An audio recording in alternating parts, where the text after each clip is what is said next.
так мы, можно сказать, проникли в так называемый labor camp, то есть трудовой лагерь. Ну, точнее, это лагерь, где живут трудяги. Он, в принципе, отгорожен от внешнего мира вот такой вот колючкой.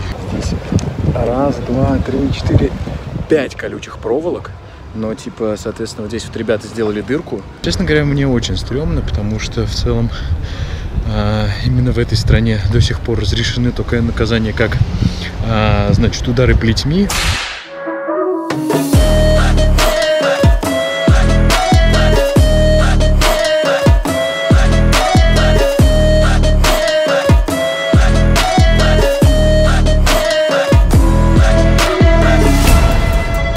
Это Лядов, и я в Дубае. Мы привыкли, что этот город выглядит вот так и ассоциируется с супер роскошной жизнью, очень дорогими шейхами, супер дорогими машинами и очень красивыми девушками. Но есть у Дубая и обратная сторона. И сегодня я покажу вам этот город таким, каким вы его еще не видели никогда. Это Лядов и как люди живут из нового Дубая.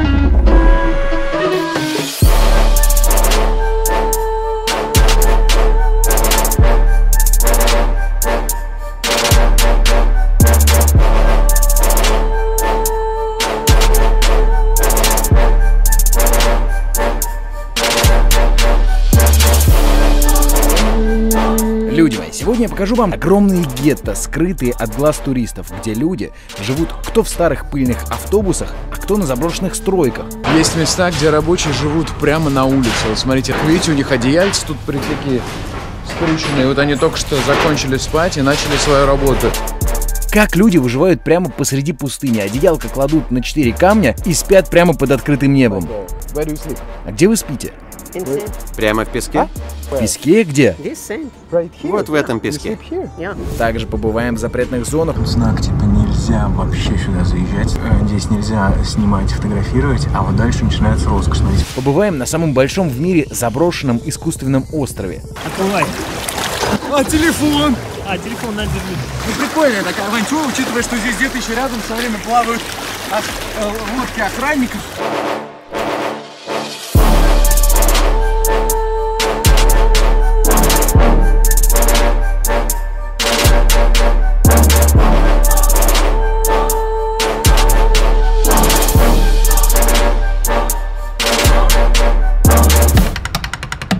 Видите мужика рядом со мной? Это обычный прораб, который думает, что я приехал в Дубай устраиваться электриком. Именно поэтому он не вызывает полицию, когда видит, что я снимаю, пусть и на телефон, настройки. С точки зрения цензуры и контроля, Арабские Эмираты супер строгая страна.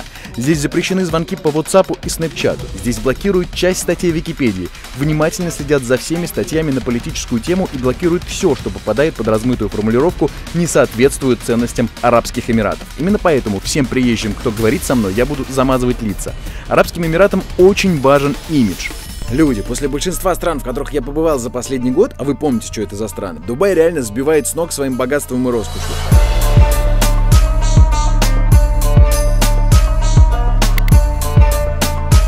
Сюда, конечно, надо ехать с бабками. Здесь хочется везде побывать, все попробовать, узнать, на что на самом деле люди тратят столько денег.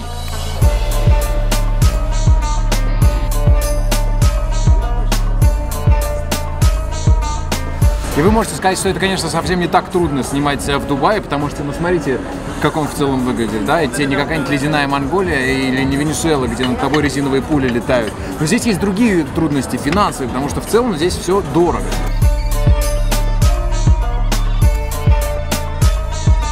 Друзья, ну я, конечно, подготовился, я позаботился заранее, и не в первый раз со мной карта Альфа-банка 100 дней без процентов, и на самом деле именно благодаря ей случилось все то, что случилось. Я смог побывать в Дубае, поснимать там, где хотел, побывать в самых необычных местах. Карту легко оформить, ее привозят домой на следующий день после оформления. И самое главное, после того, как вы совершите с ней первую покупку, у вас будет еще 100 дней, чтобы не платить проценты. И этот период возобновляемый. Короче, 100 пудов не зря взял с собой карту Альфа-банка. Чтобы узнать больше или заказать себе карту 100 дней без процентов, переходите по ссылке в описании прямо сейчас и вообще пользуйтесь с умом. Узнаете этот вид? По-любому, если вы были в Дубае, у вас есть фоточка с этими небоскребами. А если еще не были, то по пути из аэропорта это будет первое, что вы сфоткаете. По популярности среди туристов Дубай находится на 4-м месте в мире. За год его посещает вдвое больше людей, чем все население Арабских Эмиратов. тонны фотографий с хэштегом «Дубай» в этих лакшери-декорациях создают впечатление, что это не город, а просто один большой нью-йоркский Манхэттен, который растянулся на огромную пустыню. Только вот к реальной жизни местного населения эти небоскребы не имеют почти никакого отношения. Почти все высотки — это либо офисные апартаменты, либо торговые центры, либо отели, либо квартиры, которые снимают приехавшие на заработки. Экспатов в Эмиратах в 6,5 раз больше, чем местных. На 9 с лишним миллионов жителей локалов только 1,4 миллиона. Больше всего в Арабских Эмиратах индусов, пакистанцев и жителей одного из беднейших государств мира — Бангладеш. Здания, в которых чаще всего живут эти ребята, немного пониже, и здесь инстадевочки не фоткаются. Вот за этим забором в основном живут как раз вот эти трудяги. Этот забор прям с колючей проволокой, причем там в 5 рядов где-то эта колючка. Но мы попробуем сейчас сюда зайти.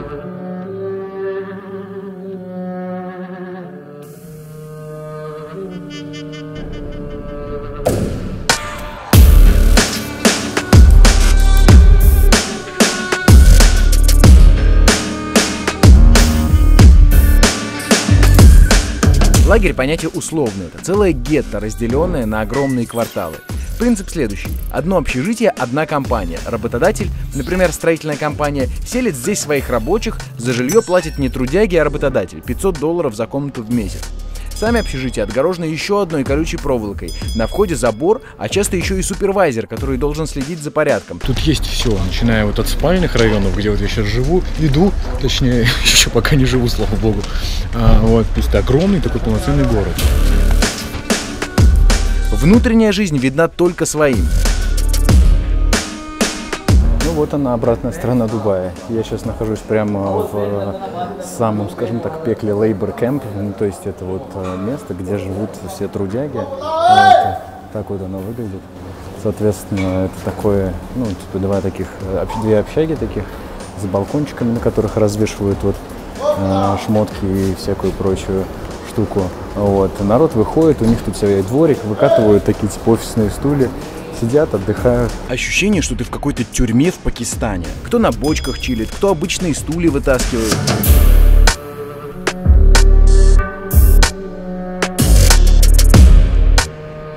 Здесь развешивают шмотки. Ну, в общем-то, да, все так немножко по-пакистански, но все есть. Вот, трусики развесили, пожалуйста, побольше, поменьше.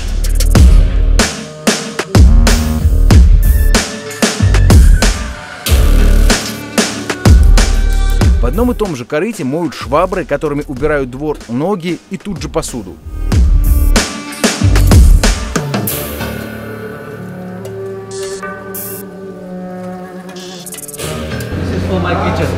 Вот это кухня. Я готовлю там. Блять, у нас в общаге было круче. Ну, просто грязно, вот, тараканы, кошки, ладно, но в целом все есть. Что, плиты, вон народ спокойно себе готовит лепешки.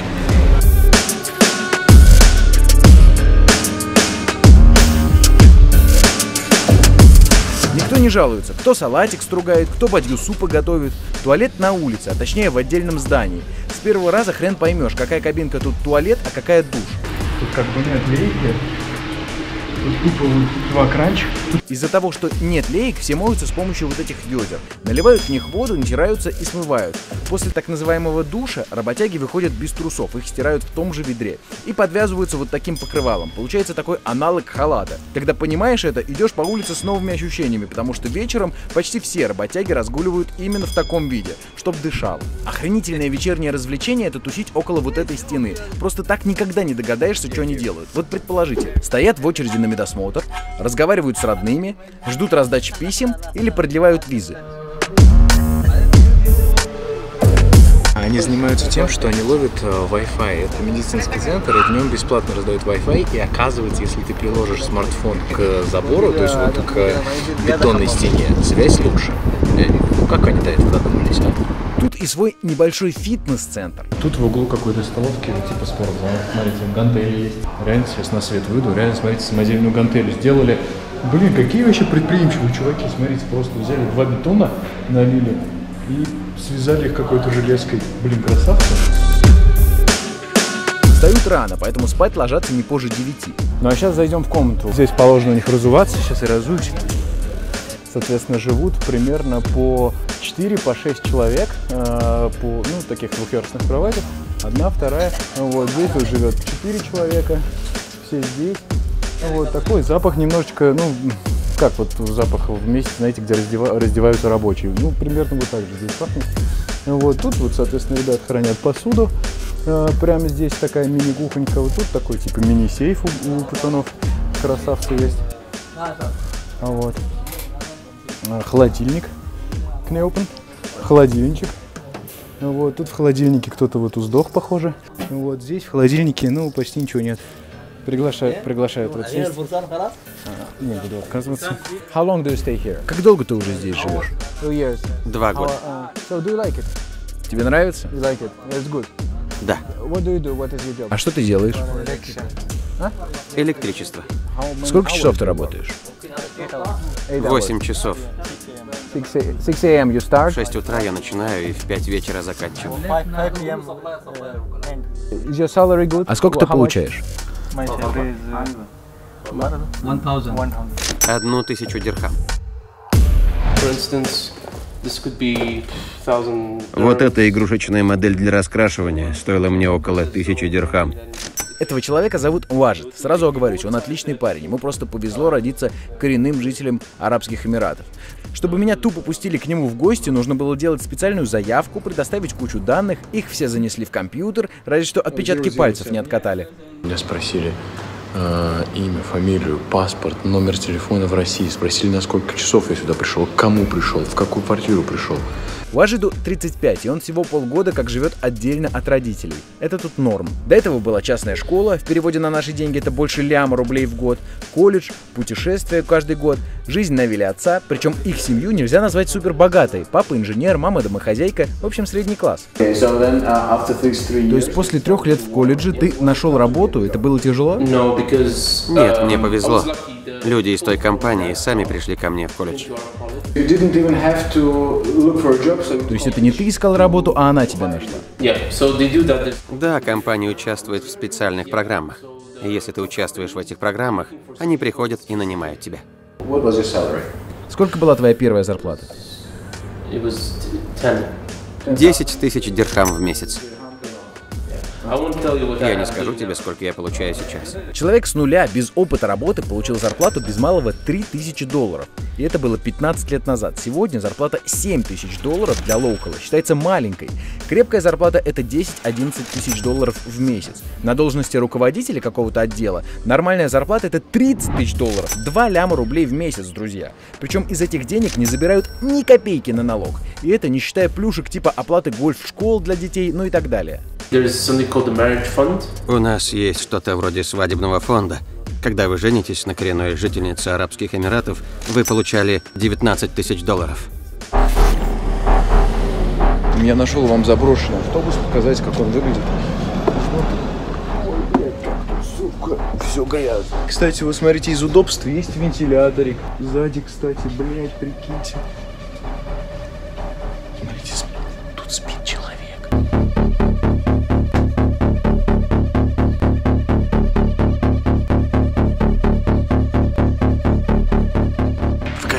Что люди в Дубае, блядь, живут в автобусе. И запах такой, знаете, вот когда бомж поселится вот в подъезде, и вот хуй выгонишь.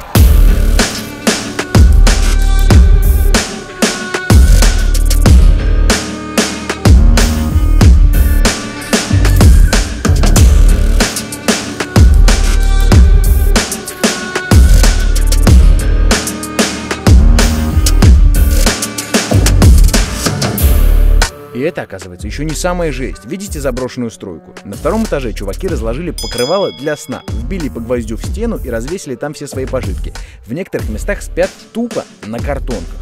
Есть места, где рабочие живут прямо на улице. Вот смотрите, это заброшенная стройка. И вот здесь вот на таких лежанках... Блядь, что ты так шумишь? На таких картонных... Вот на таких картонных лежанках, видите, у них одеяльца тут такие...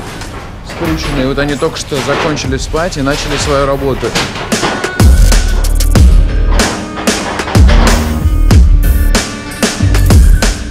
Прям тут спят, вот она, вот они такие лежанки. А одеяло, матрасики такие. Вот сумка тут же стоит, соответственно, с вещами. Тут же прям кухонка такая, смотрите. Тут санузел такой, смотрите, вот у них в ведерко сложили зубную пасту.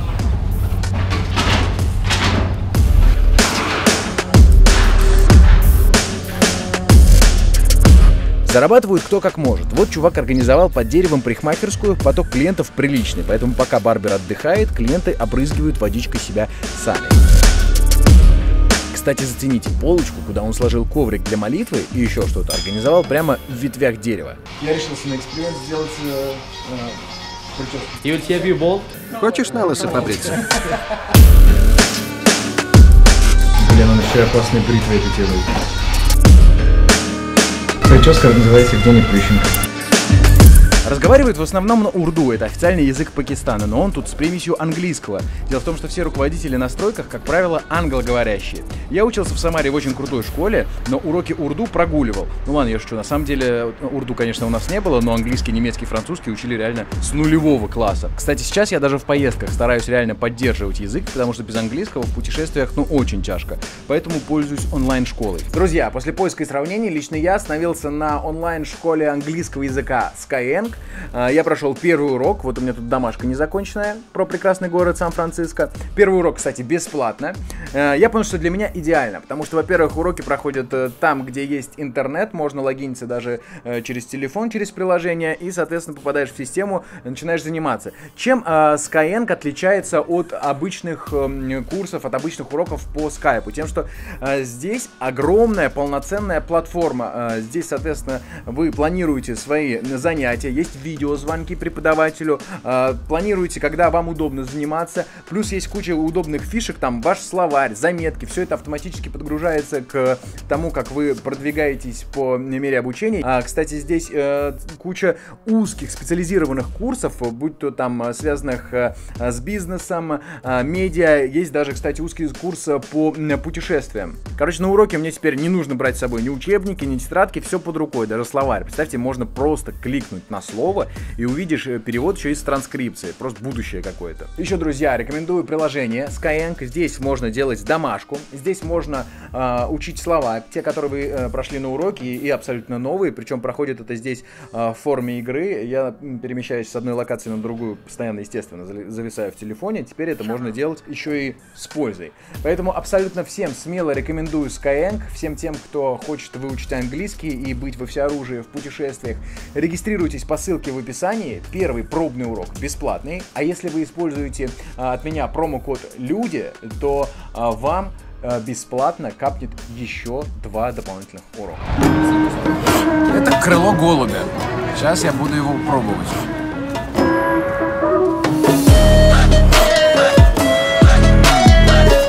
Честно сказать, невкусно. Мясо. Знаете, такая как будто курица для бедных. Знаете, реально вот это что-то похожее на курицу, но явно более простой какой-то вкус.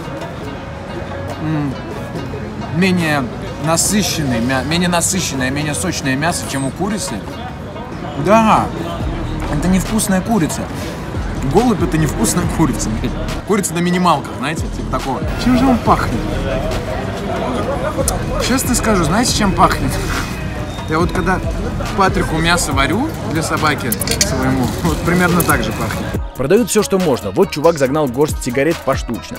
Вот толкают какие-то бананы. Чем глубже в лагерь, тем больше лавок вдоль дороги. Вот золотые украшения продают. В самом центре здесь свой огромный рынок. Просто невероятных размеров. У нас в Москве таких рынков нет. Просто все здесь есть.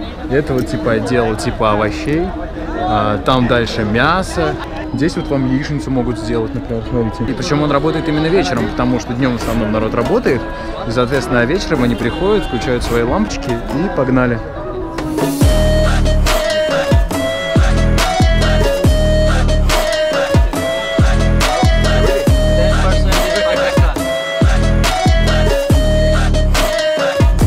Вот золотые украшения продают. Брюки, кофты, куртки, причем в промышленных масштабах. Смотрите, охренеть, чувак прям тут, прям на швейной машинке что-то строчит и прям тут же продает.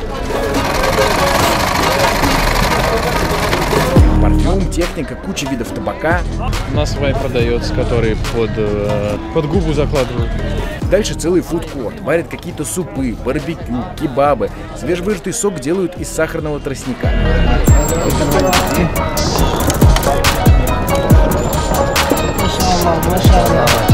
Вот это, соответственно, сок из тростникового сахара. Сейчас попробуем. На вкус что-то, знаете, типа того, что апельсиновый сок смешали с каким-то бамбуком,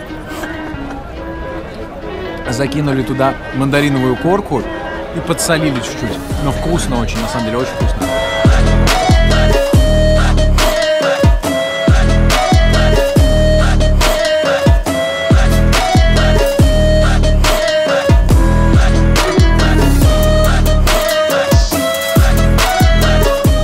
Едят местные обязательно руками и обожают в этот момент разуваться под столом. Чуваки а-ля «очки надо» толкают всякую хрень, вот предлагают машинку для вышивания. Мне обещали отдать ее за 600 рублей на наши деньги, но я сдержался. Стаканчик пива или другого алкоголя ни в одной кафешке здесь вам не нальют. Хоть в Дубае с этим и попроще, но по закону Арабских Эмиратов употребление алкоголя запрещено для всех мусульман и карается 80 ударами плетью. Ну формально, на самом деле туристы, да и многие местные на самом деле пьют его частенько просто там, где можно. Так вот в трудовом лагере тоже есть отдельный черный рынок. Вот одни чуваки торгуют, бутылки прячут вот в этих коробках, другие прям тут распивают. Видите палетку яиц на коробке? Это гениально. Лежат для отвода глаз, типа яйцами торгуют. А при желании ими еще и закусить можно. Вот как эти места выглядят утром.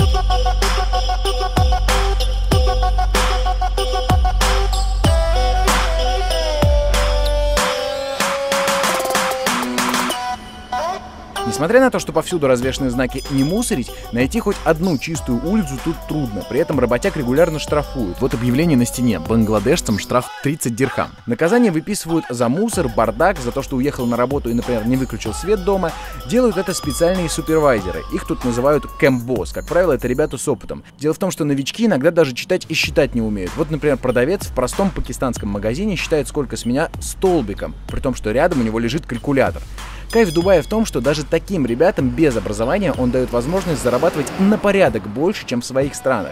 Чувак, которого я уже показывал, из Индии. И там за ту же работу он получал бы далеко не $270 в месяц. Он новенький. Люди в Индии на его позицию получают 0. Со временем его зарплата повысится на 500, на 1000. Например, моя зарплата была 800 дирхам, когда я приехал. Сейчас я получаю 3000. Рабочий день в лагере начинается в 5 утра. Почистят зубы, кто щеткой, кто веткой от дерева. Это называется мисвак. Разжевываешь деревянную палку и чистишь зубы волокнами. Это популярная тема на Востоке. Дальше развесят белье. Они тут такие любители постирать, что портками увешан ну просто весь лагерь. Смотрите, на балконах, на подпорках для кондиционеров. Вот пакистанский лайфхак. Натянули полиэтиленовую ленту, чтобы побольше трусов можно было развесить. Даже ковры стирают. Кстати, зацените, как они прикольно сушат носочки. Связывают аккуратно в узелок, чтобы ветром не унесло.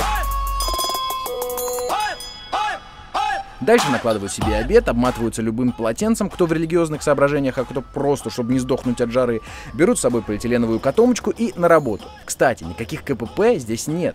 Забор с 6 колючими проволоками в какой-то момент просто заканчивается, и можно свободно выезжать из лагеря. Ограждение здесь скорее психологический барьер. Типа, ребята, вы всегда под контролем.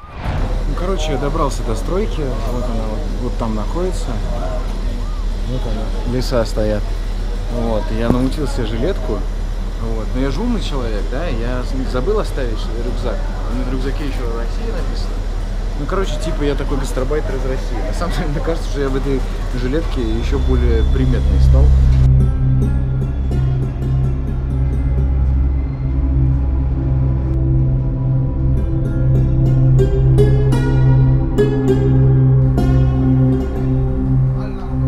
На самом деле ходить по этим улицам одному и как бы, ну, то есть без местного довольно-таки опасно. Вот я сейчас иду, абсолютно все на меня глазеют.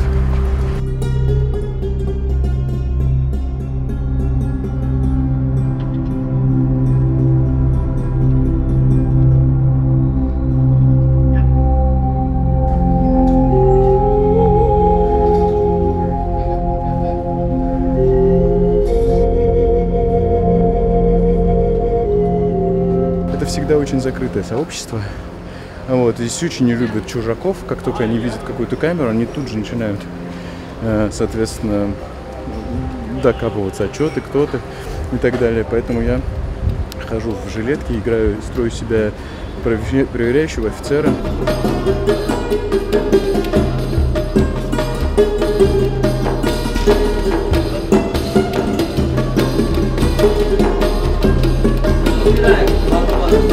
Здесь строят апартаменты. Когда здание закончит, снимать здесь квартиру будет стоить примерно $800 в месяц. По дубайским меркам это очень дешево. Для сравнения, снять самую маленькую квартиру в знаменитой Бурдж-Халифе стоит $2000.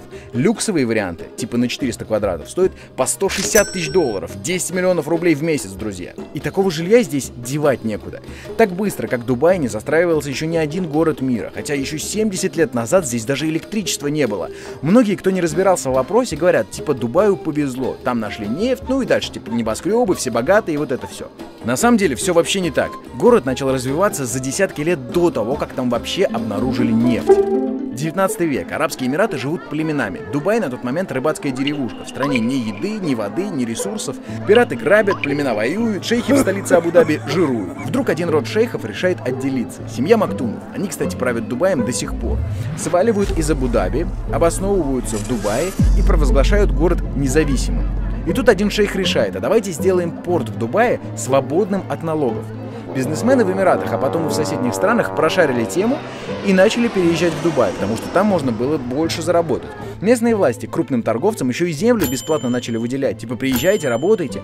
Доходы от развития торговли шейхи клали не только себе в карман, но и строили на них инфраструктуру. Появилось электричество, телефонная связь, построили первую гостиницу, в соленой пустыне сделали аэропорт. И только через 6 лет после этого в Дубае обнаружили нефть. Баррель на тот момент стоил $3. По сегодняшним меркам это примерно $24. Ну, короче, копейки. А город уже разрастался, потому что таких условий для бизнеса больше не было ни в одной стране региона. То есть фактически нефть оказалась просто крутым козырем в и так очень классной колоде. И торговля по сей день остается основным источником дохода Дубая.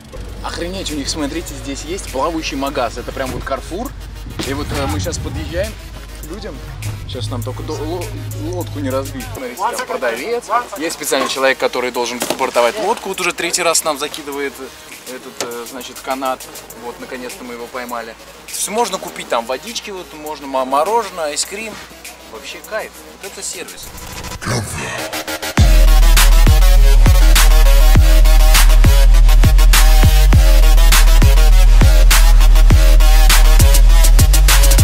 По уровню жизни Дубай сегодня номер 18 в рейтинге лучших городов мира. Реальный подъем случился, когда здесь стали создавать систему свободных экономических зон. Это отгороженные территории, где любой бизнесмен мира может открыть компанию и вести дела, но практически не платя ни копейки налогов. С одной стороны, за это Дубай начали называть главный отмывочный денег, здесь не спрашивают, откуда бабло. С другой, идеальные экономические меры сделали из пустыни, где почти ничего не производится, мегаполис. За 50 лет существования страны ВВП вырос в 276 раз. Небоскребов на квартал сейчас здесь больше, чем на нью-йоркском Манхэттене. Причем тут строить сложнее. Вы прикиньте, каково это нахреначить 200 этажей на сыпучем песке. Прежде чем заложить фундамент, под каждую сваю закладывают глубокие трубы, каждую из которых заливают цементом.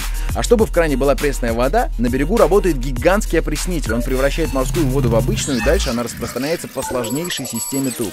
Здания строят по принципу кластера. Вот, например, центральный отель, остальные апартаменты. Для каждого проживающего бесплатно бассейн, спортзал внизу. В магаз вниз можно даже не спускаться. Звонишь, и человек приносит тебе срочно пачку сигарет, презервативов, ну тут уже как у тебя сложится. Дороги просто космос. Это фактически гоночные трассы, которые проложили через город по 5 полос в каждую сторону. Здесь основные главные магистрали, они платные, то есть ты едешь вроде по городу, не в другой город, но просто по большой дороге, вот типа хайвей, как я сейчас еду. И ты проезжаешь через ворота, и с тебя списывают 5 дирхам, то есть это примерно 85 рублей. Ну, я думаю, что, наверное, для местных есть какие-то там, типа, проездные, но так ты, блин, не наездишься, если 85, ну, там, раза 3 в день проездил. В магазинах в целом недешево. Банка колы тут стоит 50 рублей, у нас в среднем 34. Палетка пива стоит 990 рублей, то есть по 230 за банку. Да, и покупать надо в специальных магазинах, там свою лицензию надо получать, ну, разберетесь, если интересно. Но это в магазинах пешей доступности. Говорят, в супермаркетах дешевле. Бутылка молока стоит 114 рублей, тоже немало. Неудивительно, что мои индусы используют вот конкретно эти бутылки в качестве посуды. Таскают в них воду к себе, потому что в их комнатушках раковин нет. Смотрите, где я еще нашел ровно ту же самую бутылку. А в этом загоне содержатся самые дорогие верблюды. Их отпаивают обычным молоком, вот таким же, типа из супермаркета. Тут все ими засыпано, поэтому, в общем-то, я думаю, что ребята, короче, получше меня живут.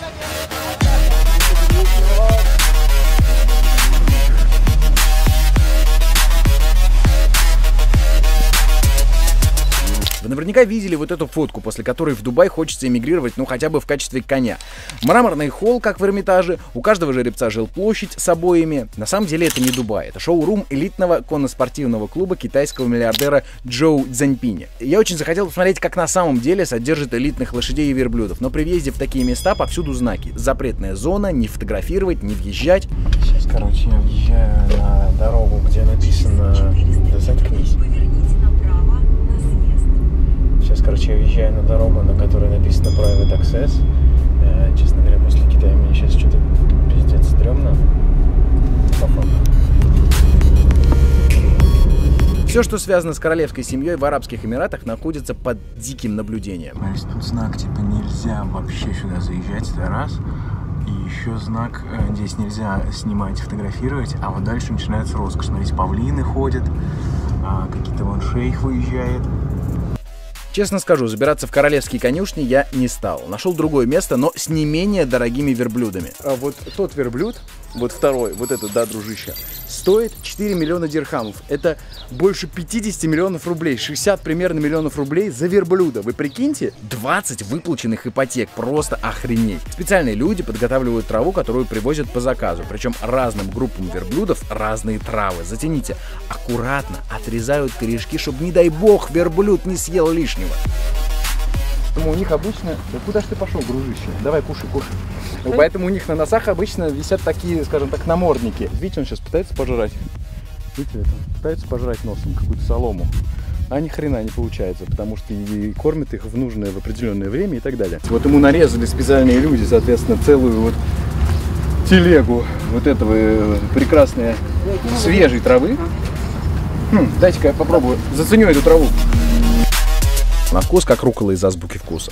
За счет правильного питания верблюды набирают форму и разгоняются до 40 км в час. Раньше в арабских странах в качестве наездников использовали детей. Они легкие, и верблюды быстрее разгонялись. Специально для этого детей держали в рабстве. Сейчас в Арабских Эмиратах есть закон, запрещающий использовать детей на скачках. Теперь верблюдов гоняют роботы. В систему встроен хлыст, который управляется маленьким пультом. Шейх, владелец коня, едет рядом всю гонку на своем ленд-крузере и жмет на кнопку. Еще в робота-жокея встроен громкоговоритель. Через него по рации шейхи выкрикивают команды. Тут же едет комментатор. И все это транслируют по телевизору.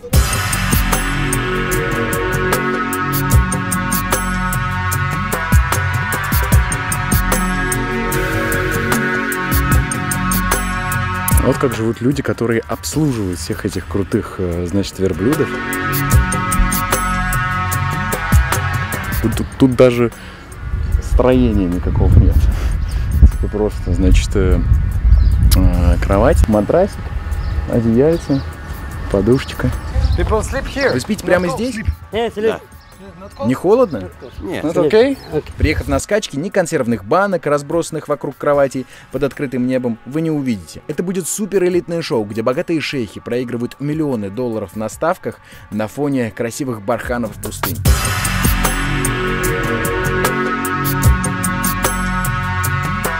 На самом деле, далеко не все пустыни вокруг Дубая выглядят так, как мы привыкли, когда это чистый песок без какой-либо растительности и типа дорогие джипы. На самом деле, в очень многих пустынях на самом деле живут люди. Как правило, это пастухи, и они выбирают чаще всего именно вот такие пустыни, где сквозь песок все-таки прорастает трава, потому что здесь можно содержать скот, потому что, соответственно, скоту будет что жрать. И на самом деле таких вот поселений в этой пустыне огромное количество, масштаб огромный.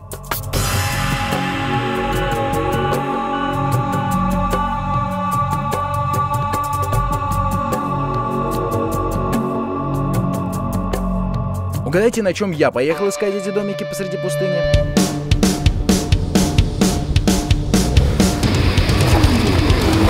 Все, не стало. Ну, конечно же, мы застряли, блин, а как еще?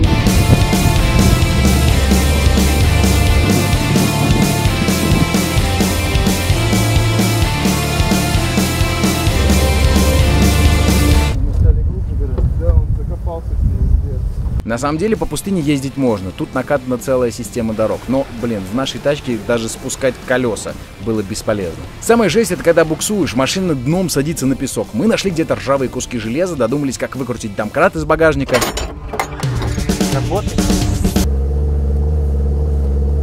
Вдруг откуда ни возьмись внедорожник. Вроде надежда, а с другой стороны, блин, тут много полиции ездит на гражданских тачках, поэтому мы напряглись. Привет, ну и зачем вы сюда приехали? Ура! Я еще никогда в жизни не был так счастлив встретить пакистанцев. Нашли какие-то 2 длинных шнурка.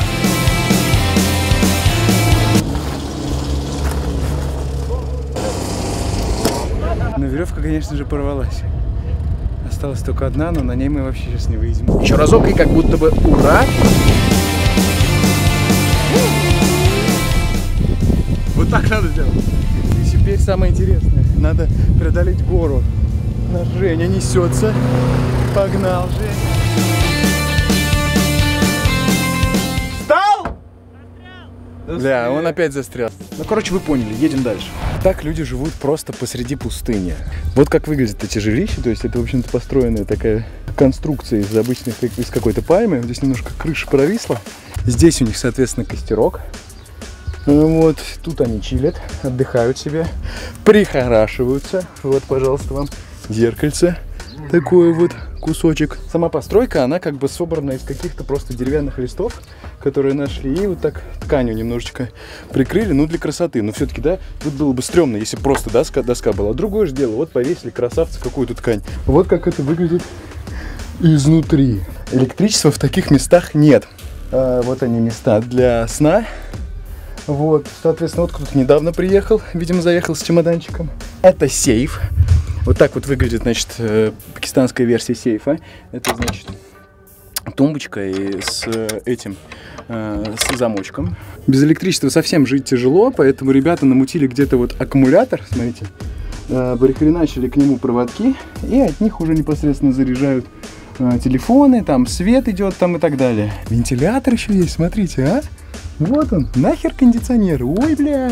Модель называется «Не сдохни от холода».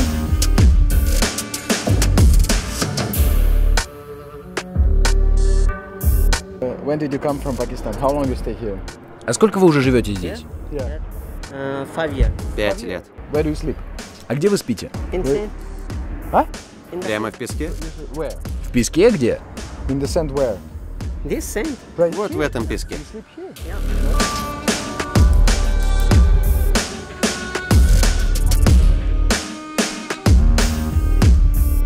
А вот так здесь и выглядит кухня. То есть это такая постройка небольшая. Заходишь, тут, значит, полочка, лучок, чесночок, картошечка внизу.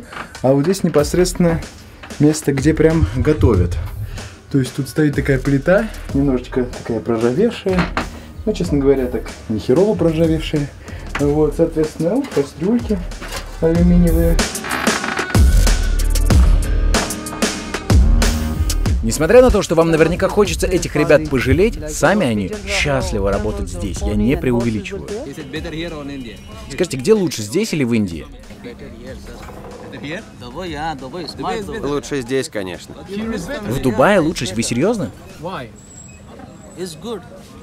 Да, здесь все отлично. Здесь полиция. Здесь все хорошо в Дубае.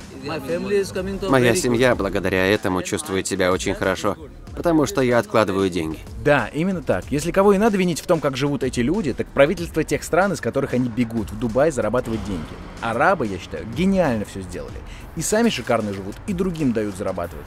Сергей инженер из Беларуси, живет здесь 6 лет и имеет большой опыт работы с этими трудягами. В случае какого-то конфликта с работодателем, как правило, государство, суд будет на стороне более слабой стороны, на стороне рабочего. То есть тут ты вполне можешь пойти, вот если тебе, допустим, не выплачивают зарплату или не выплачивают за дополнительные часы на работе, то ты можешь пойти вот в Labor Office, это называется, открыть кейс, и этого твоего работодателя вызовут туда, и если скажут ему, если это повторится еще раз, мы вас лишим лицензии. То есть в этом смысле Эмираты достаточно прогрессивны. Кроме того, несмотря на то, что Дубай очень дорогой город, 21 место в рейтинге, Москва там на 27-м, там, где можно снизить цены для людей, арабы снижают. Арабские Эмираты находятся на 6-м месте по запасам нефти в мире. И, соответственно, это, в общем-то, сказывается на цене бензина, потому что вот 1 литр 95-го здесь стоит, как в прекрасные наши времена, 36 рублей сейчас. Ну, не как, конечно, в Венесуэле, где можно забыть кошелек и тебе так нальют просто по-братски. Но тоже неплохо, согласитесь. Если кто забыл, в Москве 95-й бенз сейчас стоит 46 рублей за литр, хотя нефти у нас примерно столько же. Перемещаться по Дубаю без тачки крайне тяжело. Расстояния такие, что ты можешь быть в 200 метрах от магазина, но пешком будешь идти полчаса. Поэтому на метро здесь ездят даже очень богатые люди. Все вы знаете, что в Дубае есть вагоны класса Gold. Билет на один проезд стоит $5. Вот так выглядят эти знаменитые вагоны золотого класса. Здесь так уютно, очень прохладно. И здесь всего примерно 12 мест. Если у вас нет при этом карточки золотой, то для вас штраф 100 дирхамов. Это примерно 1700 рублей. У меня нет золотой карточки, у меня обычная бумажная. Я надеюсь, я сейчас успею. Да, я успею. Ура. Соответственно, если покупать на немного поездок, то один проезд стоит 5 дирхамов, то есть 85 рублей на наши деньги. В эконом-вагонах есть необычное правило: запрещено жевать жвачку. Такая же тема есть в Сингапуре. Там, кстати, за продажу жевательных резинок даже сажают. Все это потому, что люди вечно лепят жвачки под сиденье или плюют на пол. Их заколебешься просто оттирать. Еще в Дубае есть женские вагоны, но в обычных женщины тоже могут ездить. А вот мужикам туда нельзя, штраф. Вообще с этими вопросами тут все строго. В Абу-Даби за поцелуй на улице можно попасть в тюрьму. Формально в Эмиратах даже нет такого понятия, как встречаться. Ты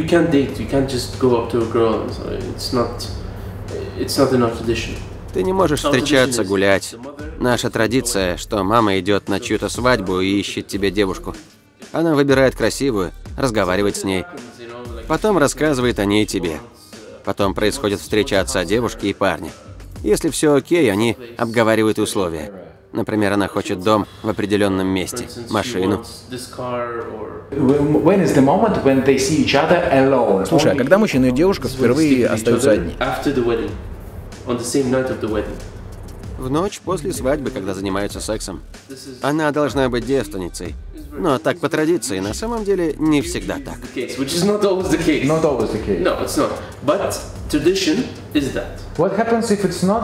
А что, если нет?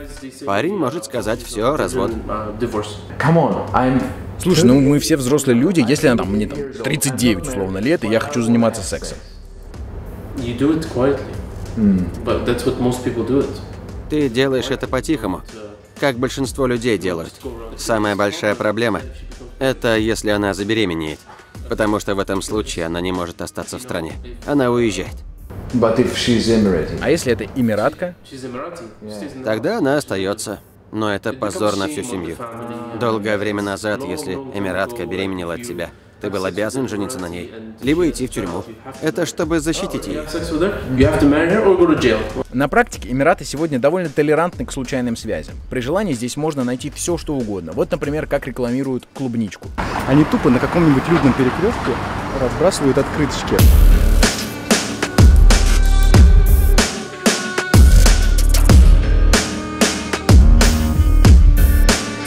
Я вот поднял одну, вот вам показать. Вот есть потолще девочки, есть похудее, кому как нравится. Ведь не дай бог кто-то увидит, что я сейчас это снимаю, потом я нахер сейчас выкину просто. Все, но они прям разбросаны по всей улице. Вот смотрите, я иду по улице, они прям лежат. Целый квартал ими просто забросан. Очень прикольный способ. То есть суть в том, что кто разбросал, а хрен его знает. А кто это сделал, а хер его знает. Реально, никого не привлечешь. Ну, валяются бумажки, ну, валяются. Формально в Арабских Эмиратах до сих пор легальна смертная казнь, причем и расстрел, и повешение, и даже забивание камнями до смерти. Но на практике это почти не применяется, только в исключительных случаях. Последний кейс — это мужик, который изнасиловал 8-летнего, и террорист.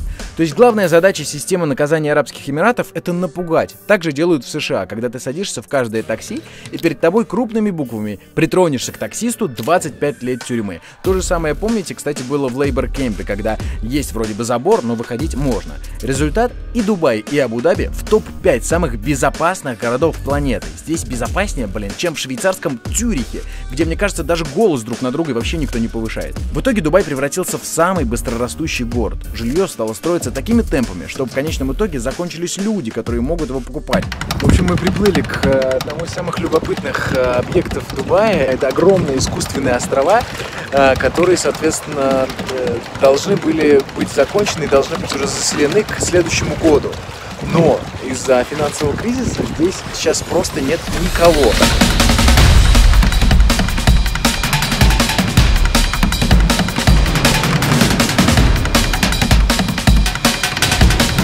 На волне бума строительства бизнесмены решили хайпануть по максимуму, начали строить искусственные острова. К 2008 году пальма Джебель-Али должна была выглядеть вот так.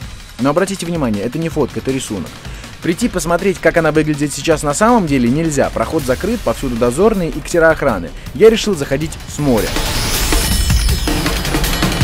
Вот, короче, мы подплыли к этой пальме с самой дальней стороны. Но проблема в том, что подплыть-то сюда можно, а вот пришвартоваться нет, потому что как только мы приблизимся, соответственно, вот к этим камням, то есть можно напороться на камень и пробить лодку, поэтому нам сейчас придется, соответственно, вплавь туда перебираться. Честно говоря, не планировал купаться. Все-таки, блядь, на дворе февраль.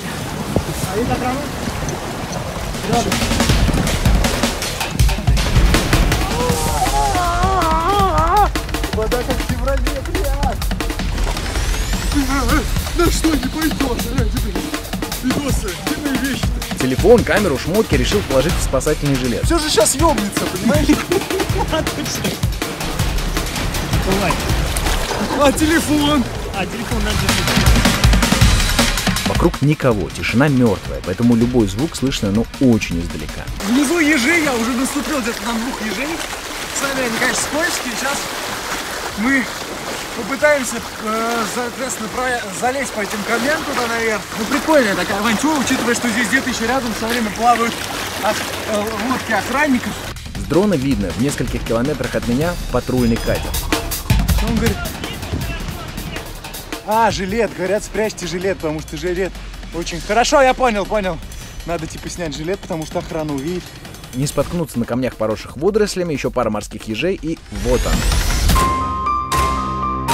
Пошли, коптер, за мной. Просто за горизонт уходящие пески.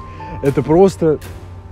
Блин, не верится на самом деле. Какой-то, знаете, Mad Max какой-то здесь снимали, чтобы народ понимал, о чем я говорю. Просто вот за горизонт уходящая пустыня искусственная. Ребят, вам что, обычных пустынь не хватало? Смысл в том, что эта земля автоматически становится самой дорогой в Дубае, так как у нее есть выход к морю, а основной берег города уже застроен. По проекту сюда должны были заселить 250 тысяч человек. Чтобы вы понимали, у нас в городе Сызрань 177 тысяч живет. Это невероятный масштаб. Смотрите, вот я посмотрим, покажу вам, как это выглядит с высоты.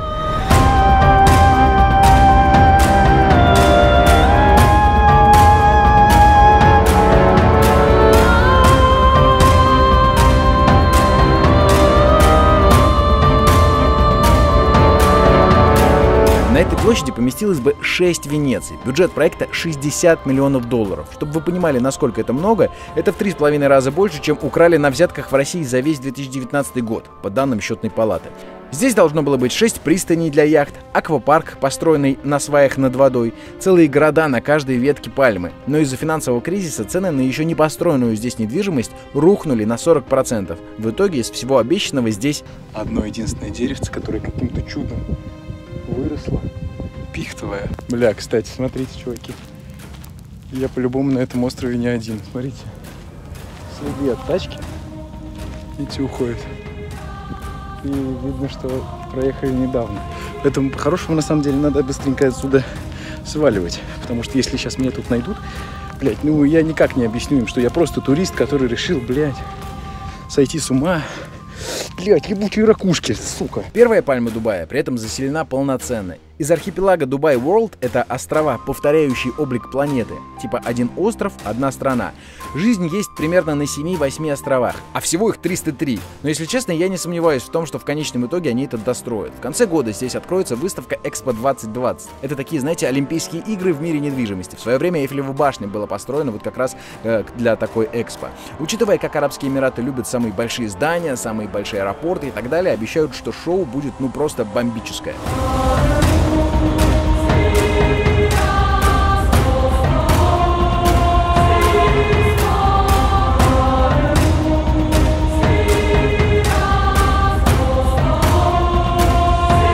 Да, большинство населения, я имею в виду пакистанские и индийские работяги, будут смотреть на все это из своих трущоб, в лучшем случае в кафе по телевизору.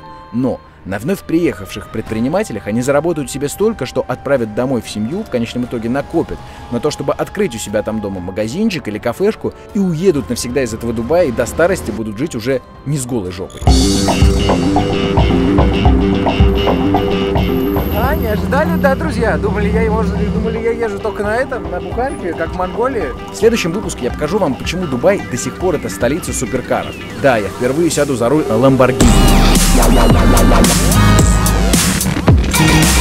Как же, сука, страшно, а? 40 километров в час. Это моя пока самая высокая скорость, на которой я вообще ехал. Народный автообзор Lamborghini от Антоныча. Серьезно, она вот так скрипит, когда ты тормозишь? Буханка тоже скрипит, знаете, да? Когда вот прям резко тормозишь так на буханке, она так... Я эту машину взял в компании Crystal Car Dubai, там классный мужик Раджаб, директор, доверил мне эту тачку, реально, это потому что я честно, не ездил никогда в жизни на спорткаре, он об этом не знает. А также покажу кладбище раскуроченных суперкаров. Наконец-то, в первый раз в жизни я сяду в Бентли. Тут все грязное, блядь. Тут расхреначен, значит, руль, и прям как бы airbag сработала, подушка. Знаете, как она прикольно прям разорвала. Самые пытливые зрители спросят, а в чем разница между Дубаем, который отстроил себе красивый центр, а за ним множество трущоб, и, например, Северной Кореей, типа там тоже есть показушные районы, а в основном стрёмные пятиэтажки и халупы с бараками. А разница в том, как люди живут. Лицо любой страны, я считаю, это то, как живут пенсионеры. Так вот, эмиратцы, пенсионеры, на пенсию выходят в 49 лет, экспаты в 60. И если вы проработали хотя бы 35 лет, то пенсию будете получать минимум $3500, а то и больше. Подробный подкаст о моих впечатлениях и о жизни Дубая в целом смотрите у того самого инженера Сергея на канале, ссылка будет в описании. Подписывайтесь на канал, а также на мой инстаграм. Это был Лядов, здесь рассказывают, как люди живут.